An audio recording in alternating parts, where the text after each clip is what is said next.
tidak diberinya akses layanan pembelian bahan bakar minyak jenis solar bersubsidi. Ratusan petani dari 2 desa di Kabupaten Takalar, Sulawesi Selatan menggelar aksi unjuk rasa di Stasiun Pengisian Bahan Bakar Umum atau SPBU.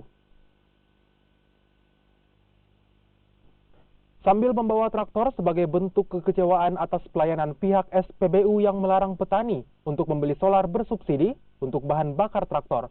Dalam aksinya, petani dari Desa Panyalangkalang dan Desa Bontomanai, Kecamatan Manggara Bombang, Kabupaten Takalar, menuntut pihak SPBU untuk tidak mempersulit petani saat membeli solar bersubsidi. Setiap warga yang membeli BBM dikenakan biaya Rp5.000 per jerigennya.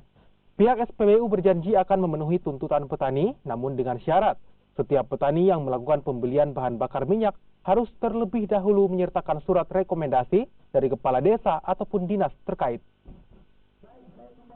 Selama ini, pihak SPBU itu sendiri tidak memberikan dalam bentuk jerigen karena ada kekhawatiran bahwa jangan sampai ini membuatkan untuk kepentingan industri.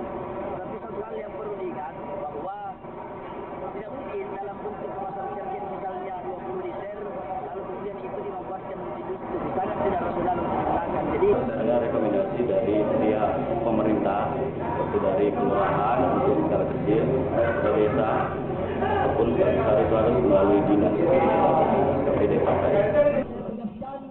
Bahwa saya menjamin